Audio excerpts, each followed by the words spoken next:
Welcome to the Real Estate Investing Failures to Fortunes podcast, the show where we fearlessly dive into the untold stories of real estate investors' greatest setbacks and how they turned those failures into resounding successes.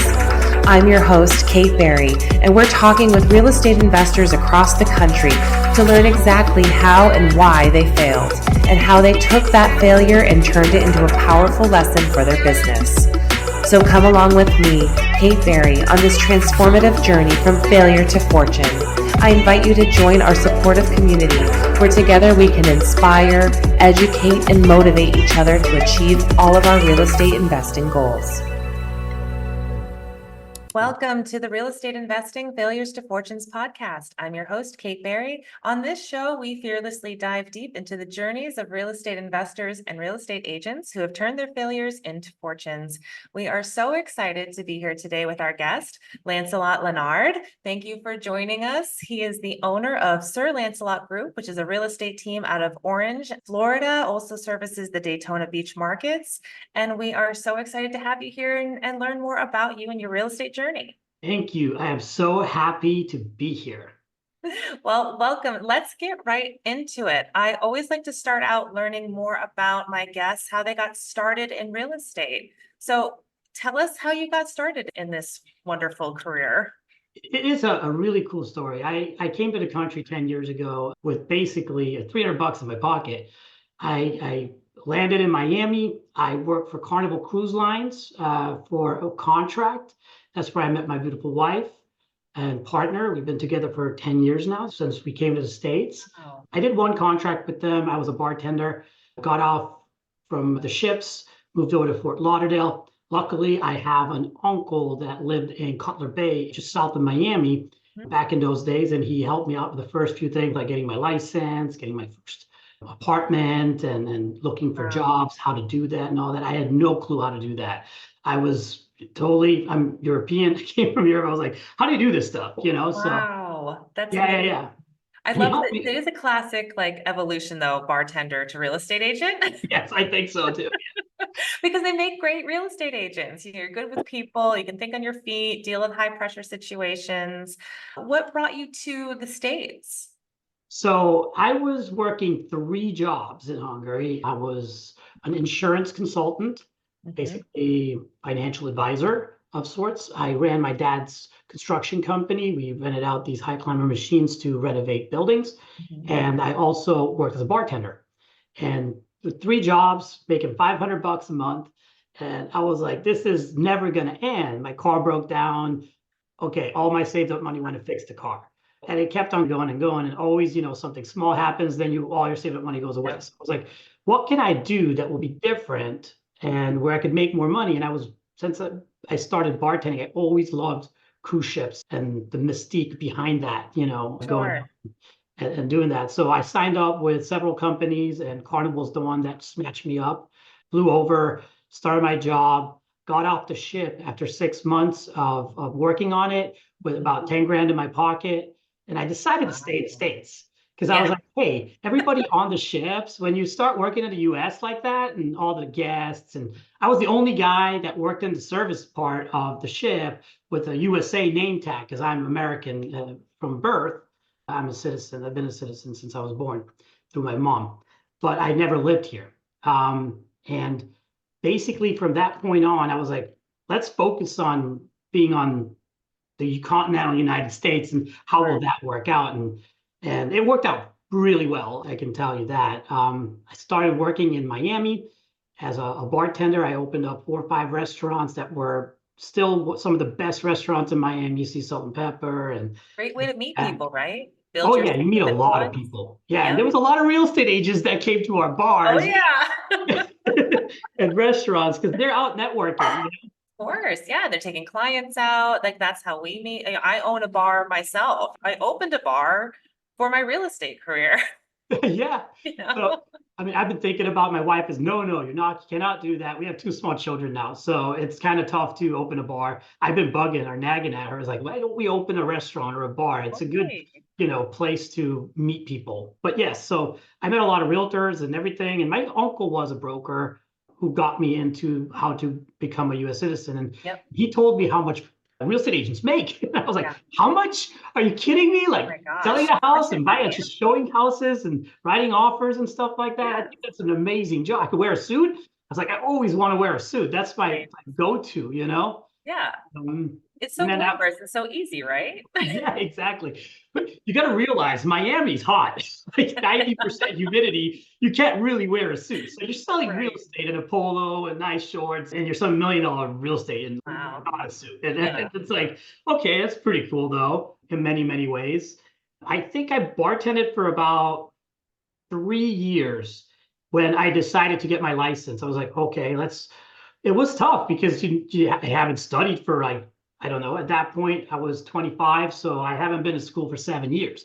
So Yeah. going back to school was going to be like, Wow. okay, interesting in a different, no, it's not I could say it's my mother tongue, but it's not, I didn't learn in English. I learned, and Oh, I'm sure everything it is was very, intimidating for yes, sure. it's a Yeah. big book. I haven't, still, it's a big book, to Yeah. study. But once I aced it basically on my Nice. first test on everything, I got my license. I went to Keller because everybody told me, hey, Keller has the best training, go to Keller. Yep. Keller's amazing. So I started with Keller. They do have some of the best training out there. And through that training, my first year, I think I closed only rentals, but about 10 to 15 rentals. And Nice. for Yeah. a first time agent, that's pretty solid. It is.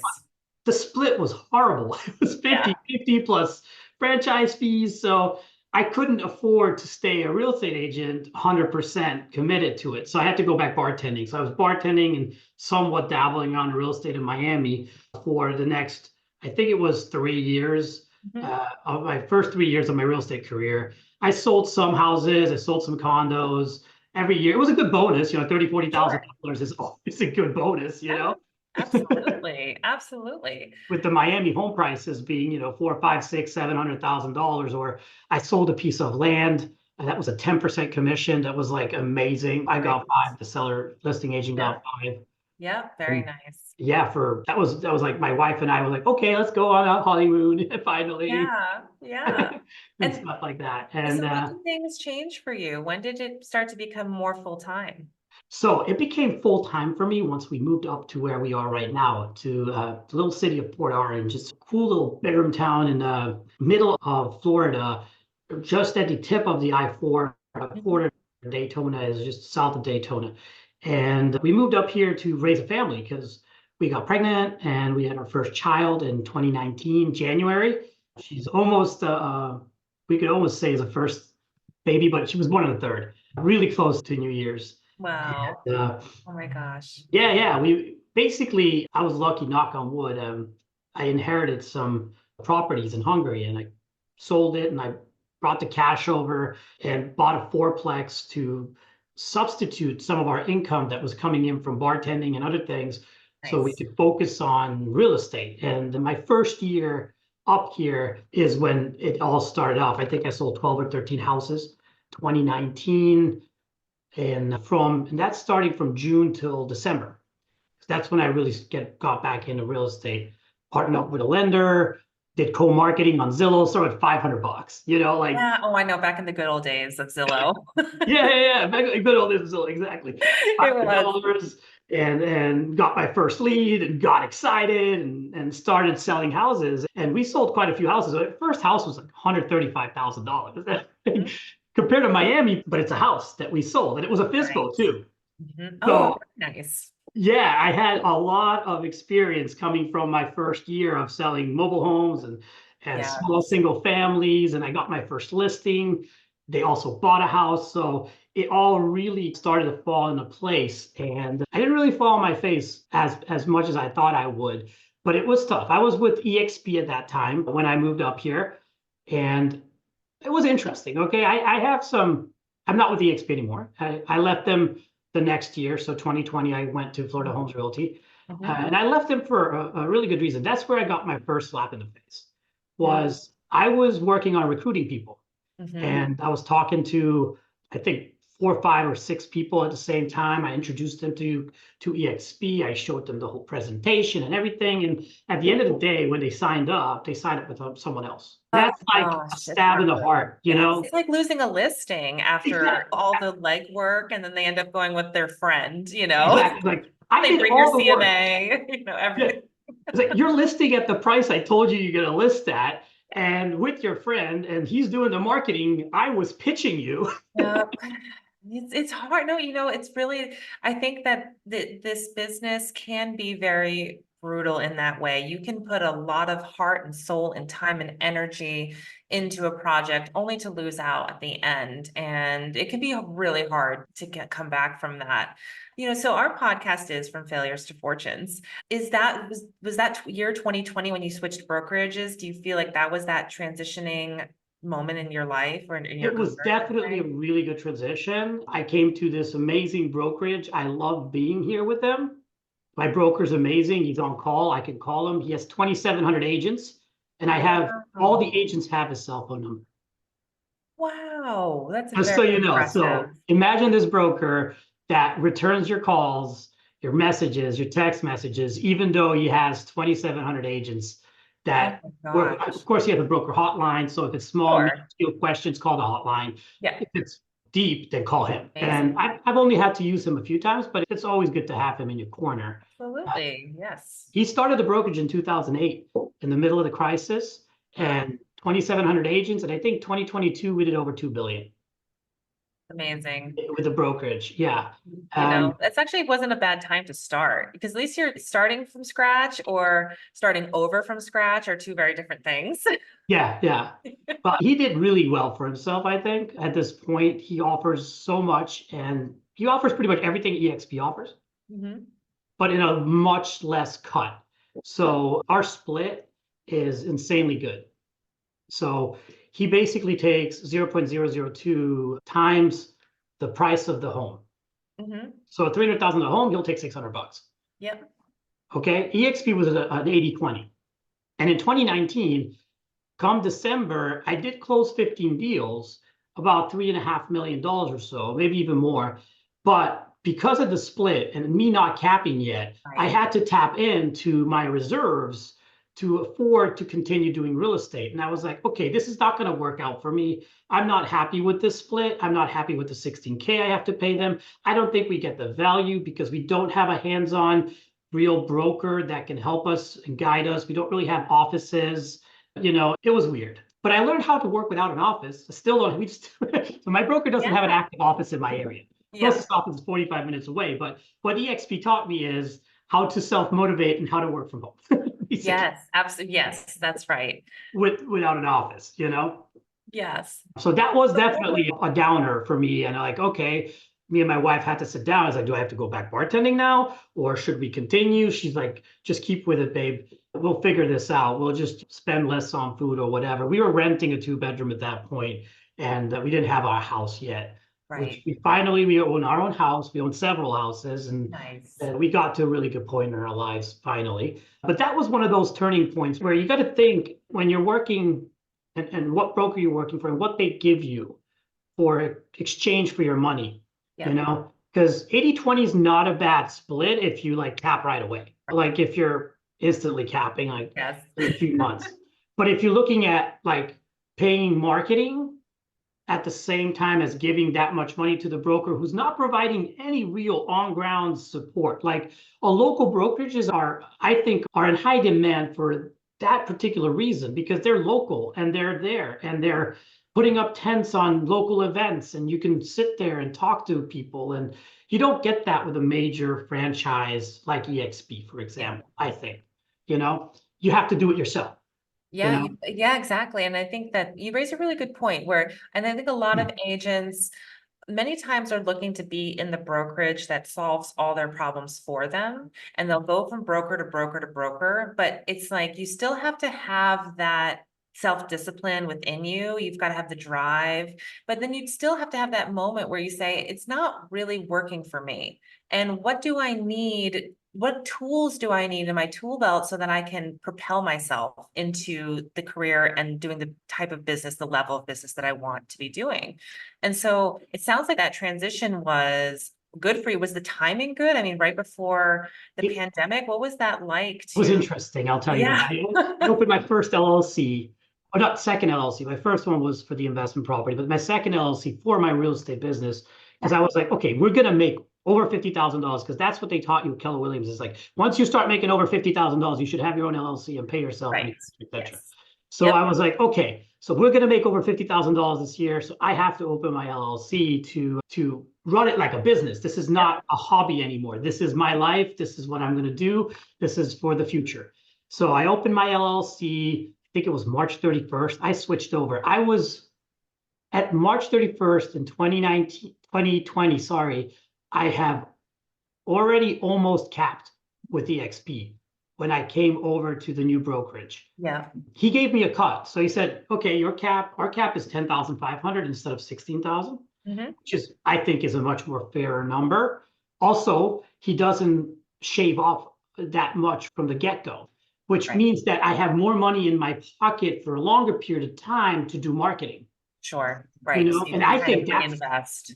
correct. I could reinvest that money. Imagine when you make 10 grand and you give 2,000 to the broker, or you give at a 10 grand, you're giving 600 to a broker. You know, that $1,400 basically pays for your marketing for that month. Totally. Yep. When you're a new agent, like 1,400, you could get good leads Yes. for that, you I know? love that you bringing up this point about the cost of marketing because so many agents don't talk about it. And we don't talk about the costs that takes to run the business to get future dollars. It really is, it's a risk. Yeah. And you've got to put up a decent amount of money to sell these listings. And the marketing also has to be done right. It has to be done properly. The timing has to be right. So all of these things have to really work into place to get that momentum, the ball rolling of now you're getting more and more listings. Correct. Like, not just that, like a lot of people don't realize that in the civil world outside our business, that it's not, you know, they just see our big checks. Yeah. Oh, you got paid $15,000 or $10,000. And then you tell them, look, for me to get that $10,000, I spend 2 to 3,000 to get the 10,000. Then I spend 2 to 3,000 on taxes. And then whatever's left is what I get paid for my 3 to 4 months of work. I was going to say, yeah, and it's also the time, the Yes. length of time. Correct. And then you ask them, so would you work for $200 a month or 300 or 500 a month? If you only do one transaction every 4 months or every 3 months, you make the $3,000 or $4,000, you know, it's like, would you? Same as Yes. flipping burgers at a McDonald's. Yeah. So for me, that's why they don't understand the concept of time as well, or time management in our business. Like, you can't be on the phone every day with every client of yours that is listed with you, or every buyer, and running around showing 100 homes, because it's not worth it at the end because of the time you put into it. You should be out there looking for new business. Exactly. Well, I think it's Millionaire Real Estate Agent there that talks about your number one job as a real estate agent is lead generation. That is Correct. your job. You've got to do that first before you do anything else with the day. And it's got to be a priority, you know, Correct. otherwise, yeah, I think that the idea of a part-time real estate agent is, I mean, I think it works for someone that's retired, you know, maybe just has 40 years of business referrals that they can work through, but that's what they deserve to have it part-time at that point. At that point, yeah. I could see being a part-time agent if you're on a team as a showing agent, maybe, or Sure. you're an inside sales agent, you know, Yep. you pick Yep, up the phone absolutely. and bang them Yeah. out, and you get a 5% or whatever cut from each sale for getting the leads. But then Yeah. you're doing the work to get the leads. So I Exactly. could see those people doing part-time, 4 hours a day, hopping, bang out the phones, get some leads for the team lead or whoever, and then Yes. he'll delegate those leads out to the rest of the people. I think that could work. But otherwise, if you're an agent showing houses, listing homes, talking to clients, doing your marketing, doing your accounting, your bookkeeping, everything, Yes. it's a full-time job. And it's not just a full-time, it's a full-time twice. Yeah, Because that's right. you're wearing all these hats, and you're like, holy cow, this is not just, you know, going around opening doors and here's a beautiful house, you know? That's right. And That's that's so not even, it's not even our value. Sorry to no, interrupt. go ahead. That's not even our value, is to open the door. It's what happens once they decide which house they want to buy. That's Mhm. when our real value comes in. on negotiating, on giving them the right advice, right pricing, looking through the inspection report that is freaking Chinese to most people. Yes. They're like, holy cow, it's not the dad coming with his measuring tape. It's like, oh, this is crooked and that's crooked. And I'm like, yeah, sure, man. Yes, Let's look so at the inspection true. report. I always say this, the showing houses part is the easiest part, Yeah. Opening the and it's door. maybe 5% of what we actually, the work that is actually done. So much of that value does come from experience. And so what do you credit the change of brokerage to your success? Or is there something, is there another personal experience that maybe that you had that helped you get through that time? So that was definitely one of the things, because I got to earn more money. When you get to earn more money, you get to spend more money.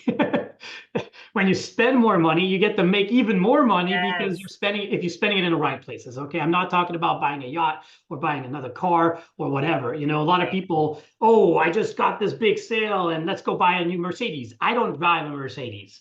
I drive a Mazda, and my wife drives a Chevy. Okay. So we do not drive fancy cars. We live in a modest 4.2 house. It's how you spend your money and how you invest that into making more money. And that's my concept. And that's what I brought with me from Hungary, from business owner parents, that it's great to always allocate some for fun and extracurricular activities, but allocate some. That's not where your money goes. Your money goes back into the business until it's producing really well. Right. Yeah, And that's excellent advice. I think so many real estate agents don't think of themselves as a business. They think of themselves as an agent and they get a commission on sales. They're just kind of salespeople. But once you get into that mindset of it's your business and you've got to reinvest in yourself, I think that's the only way to survive market downturns, because I'm not sure how your market has been down there it's since slower. and volatile, right? I mean, what was it like 2020 for you, and how did your sales how was that impacted? Did 9.5 million. In 2020, once I switched brokerages, because I think at EXP you cap at like 2.5 or 3 million. Yeah, something like that. I did like 2.5 almost in the first 3 months because I was doing pretty good.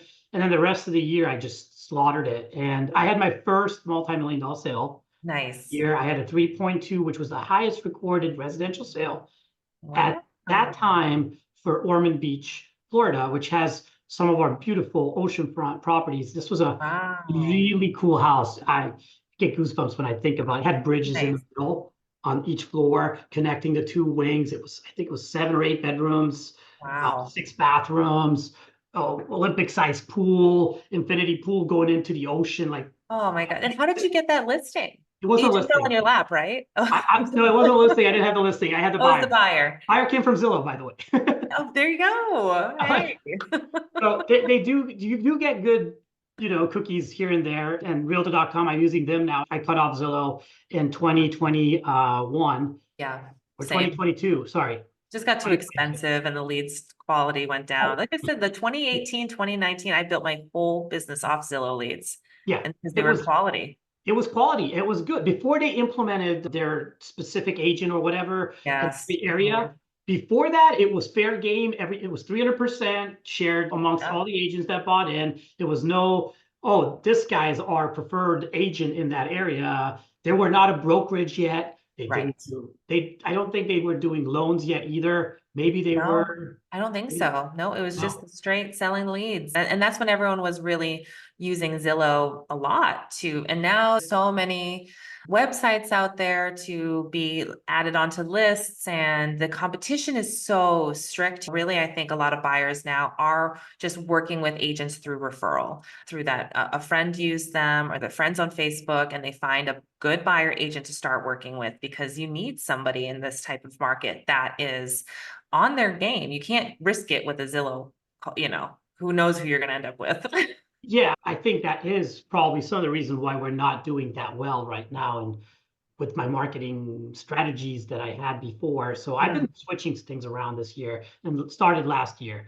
And I'm more seller oriented. This year is a lot more listings than buyers, but I had to build up to that. Yes. So I had to have that influx of of all those Yeah. deals. Like I You think do. 2020, 33 deals Nice. was the number. 2021 was also like 40-ish or something like that. 2022 was my best year so far, Amazing. 48 closed deals, Nice. $23.5 million. Amazing. That's awesome. Yeah, I had 2 deals out of that. That was the majority of it. I had a $6.3 million deal, referred buyer to me. I worked with her for about 8 months before we found her place in St. Augustine, not even my area, but it's like, Yeah. this is what you need. We Yeah. found it because she was looking all the way from Jacksonville to Melbourne, Wow. everything. So I was like, I was driving down to Melbourne. Back then it was just 3 million. We're budget. It upped Sure. once we found that property to 6. So I was like, God, that's insane. You know? Wow. Yeah, that is amazing. That's amazing. If you were to talk to new agents now, getting started, what advice would you give them? Pick up your phone. Pick up your phone. That's my number one advice. That's what I told my agents when I had agents, is like the number one thing that people don't understand in this business is this little gadget here is your money maker. Especially nowadays that you got smartphones. When I moved over to the States, I bought my first, it was an iPhone 5, I think, back then. And I was like, oh, wow, it can do this and this and this. It was so much, you don't even really need A a laptop. supercomputer. Your phone can send you to the moon. The technology in this is extremely powerful. When you grew up in our era, I guess I was on old personal computers at home with Windows 95 and all of that, and you needed to send a message on Messenger, or what was that back then? It was called AOL. yeah, AOL. No, I didn't have AOL, but we did have that. That was prior to Facebook. There was another platform. Oh, MySpace. MySpace, yes. When we were all, putting in our HTML codes, we're designing our own website, Yes, inserting music. It's what? We were 14 the years things old, falling down, and building it was Facebook. pretty cool. It Yeah, was. but back in those days, you were talking in school. It's like, when we get home, let's get on, and then we'll type to each other online. It was like, you remember that? It was a really Oh, yes. time. But now, where we are right now, this thing has all of that and 10 times more. It is insane. So I always say that your number one tool is this thing, and keep it close to you. And whenever it buzzes, rings, even if it's a scam, pick it up, because you don't know if it's a scam until you listen to who's on the other side. Yeah, absolutely. And people really appreciate a real voice on the other line now. And I think a lot of agents make the mistake of being too heavy reliant on texting or auto messaging or emails. And it's so saturated. Everyone, you open your email, you have 100 emails, that's not going to grab your attention. But now it's more almost like going back to basics, picking up the phone, talking to someone real on the line, meeting them in person, having that personal touch where they realize, oh, she's a real person. They've got a real business. She knows what she's talking about. You're demonstrating value just by being able to honestly talk on the phone. Definitely. I have another advice that I started implementing last year, and that's the video message.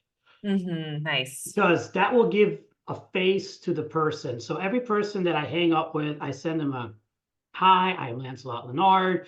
It was a pleasure speaking with you. Just wanted to put a face to my voice so you know who you're talking to. And I really appreciate your business. I can't wait to meet you. That's fantastic. 30, 40 seconds. That's all it is. Text it over. They can watch the video as many times as they want. They see your face. They know who you are, who they're going to meet. And Absolutely. smile while you're doing it. Yes, that's a great tip. That's a really, really good tip. Yeah, and then you do that also every closing, every major point of a transaction. You do, hey, by the way, we just went through the inspection period. Just want to make sure that you know everything. If you need anything, give me a call when you receive that report, Yep. And then just do little videos. And you have so many tools like BombBomb and Loom and other things that you could utilize for this. And you could email it, or you could text it, or you could do whatever, it's just so powerful and people don't realize that, but it's right here. It's not just for TikTok. Exactly. It's not just for TikTok or Instagram or whatever you're using. Yes. I was never good at social media marketing. I do post all the time and I run it, but it's not where I get my business from. Yes, I think that's a really great point. It is good for visibility, kind of that general, it's almost like a billboard, right? You've got your billboard out there on Facebook or Instagram, so people are seeing it, but you've got to have like reach people now. You've got to take the extra step, put yourself out there a little bit. I think a lot of people are a little nervous to be that outgoing or they feel embarrassed, but that is how you're going to connect with people, and people, I think, want that. They really do, crave that personal connection, something genuine. Genuine. That's the perfect word for that. Genuine. Because if you're on your phone and you're posting something, don't only post the good things, because nobody lives a perfect life. Everybody has sad times and good times and weird times, and just be genuine when you post a lot of things. I think that's one of the important parts is don't just post the good, and post smart things. I always say Right. that Be good intentional. advice. That's what I always say to my agents, be intentional and be genuine, because people respond well to it. They want that in this world of gurus and make money quick and real estate so easy. They want to see that you're a real person, that you can actually also go through challenges. I mean, no one wants to work with an agent where everything's always perfect, because what's going to happen if something, Something's not. something's not? You're gonna be able to deal with that, deal with that stress. So Lancelot, tell us what's next for you. What are you working on now? What are your goals? I'm working on a lot of things. Starting my podcast, that's one that's going to start, I think, next Friday is my first recording. So I'm not sure exactly when it's going to launch, but the first recording is next Friday. I have my YouTube channel. I've always been growing that. I'm working with a collaboration with a Hungarian broker of bringing Hungarians over to invest in the United States, especially in Florida. That's the collaboration with a Pulitzer Prize winning reporter. He's going to be our marketing guy. And yeah, it's pretty cool. Exciting. Reinvesting, right? Yeah, like I also do a lot of educational things, self-education through Tony Robbins and their group. I'm almost done with my Tony Robbins University, which is doing all his courses, business mastery included. I'm working on possibly opening my own brokerage. It's not up there yet, but I am heavily thinking about it, and I've been pushing. They've been pushing me. Yeah. Oh my gosh. You should open your brokerage already because you're so good and people love you and they like to work with you. And I'm like, I get it, but it's a tough decision because then you're responsible for everybody. It is, it is a big responsibility, and it's a different skill set. You're kind of going from the sales focused to a totally different focus. And I think, again, it's just about, what you mentioned earlier. It's what tools do you need to accelerate your business now? And if opening your brokerage opens those tools, then sure. If it doesn't, that's not a bad thing, though. You can use the brokerage that you have already at your fingertips if it's working for you. I love my brokerage. It's a hard decision because of that. Like, I love being here, but I've been struggling with scaling. Yeah. And Tony Robbins teaches you if you can't scale your business, if you're not growing, what are you doing? You're heading down. So you got to keep growing and growing and growing. And it's true. You know how tough it is to find agents as a team. Like, okay, I'm a broker, but I am going to be the team leader, and you're going to look at me as a team leader. It's tough. So that's in the games. It's in the workings. I have a really cool concept in my head about it. It's coming together. It's getting more and more rounded. And I think once it hits the jackpot and bing, then it's going to happen. But it's not, I don't think it's going to be this year. It might be next year. It's a good time, I think, because of what all the changes the industry is going through right now. Oh, that's the hot topic, right? Is what's going to happen to our industry in terms of commissions and splits. And I'm of the mindset that those of us who have been doing this for a while and have been building businesses around it, we will survive because we're adaptable and we're going to adapt to this. And others that may not take it as seriously, may fall out of the market. But I think it's going to actually be good for agents and team leaders and brokerages like ours that are focused on client forward and having good business principles. I think we're going to thrive. I'm kind of excited for it. I am super excited. It's going to be more transparent in a way, for sure. I think that in 2019, 2018, 2020, before the pandemic hit, it was built into my business. When I meet a new client, a new buyer, we sign an exclusive. It was Yep. never a question. This is my contract. This is what I get paid. Yep. Sign the paperwork, or, we can part ways. I don't have to work with you. You don't have to work with me. Right. This is really important. So we both protected, Yes. Yep. After this point, you are going to be my client, not my customer, Yes. which is, Exactly. I am much more dedicated to you. Yes. If otherwise, you can just bounce and see some other people and I can't do anything about it. So Yeah. that's one of the things that I think the new agents or the agents that are just joining or that are having dilemmas or thoughts about this, it's good. Believe Yeah. me, it is good, because looky-loos are going to be out of the question. There's not going to be any people that want to come and sign an agreement with you and meet with you for an hour and a half just to go look at one house because the new listing came up on their street, Those are going to fall out. So time wasters, gone. Exactly. Amazing. Saves you money, Exactly. time, Less and noise. gas. So much good will come out of that. I agree. And I think that we might even start getting paid more. The good agents. I think they the say, good agents, yes. the good agents might be like, okay, I charge 4% for my services. Yeah. Because I'm going to get this done for you, Exactly. And people are willing to pay for great service, especially if it's real estate and you're looking at investments, show your worth, know your value, and if you bring it, then most of the time our clients are happy to pay us. Correct, Because we make it worth it. We pay for ourselves also at the end of the day.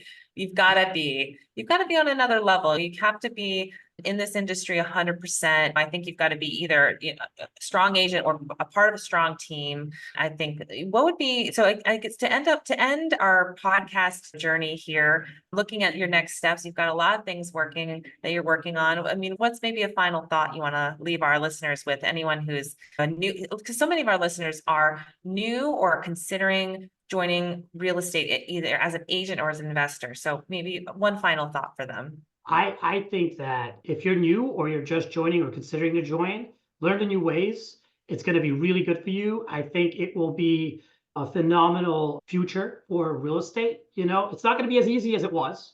You're going to have to show your values and utilize or play off of your team or your broker or your office production in the beginning. They also teach that at Keller until you get it, to make it, fake it. But you got to show them the value. That's one really important thing I think that you should take with you. And don't forget those forms and fill them out and sign them, got to learn them.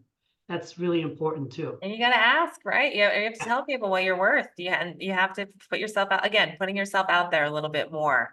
It's not the business for someone that's to be meek in. You've got to really have confidence. Definitely. I think that we're going to lose a lot of those investors that are calling to see houses and, hey, can you open the door for this? And I'm like, dude, man, I love to work with you, but you're working with 10 other agents. I can't do this.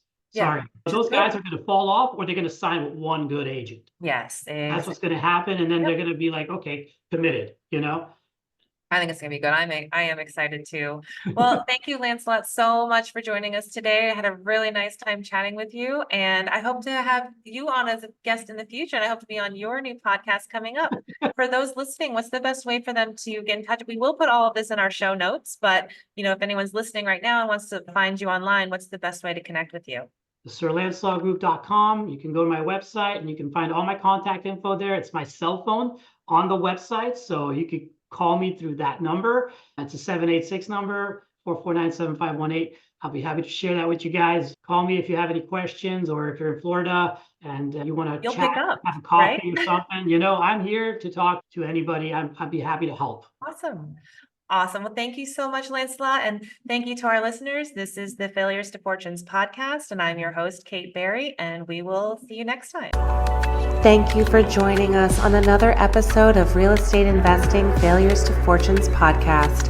If you enjoyed today's stories and insights, don't forget to subscribe, rate, and leave a review. Your feedback means the world to us. Remember, your journey in real estate is a marathon, not a sprint. Embrace the failures, learn from them, and turn them into your stepping stones to success. I'm Kate Berry, and until next time, keep hustling, stay inspired, and keep turning those failures into fortunes. Happy investing.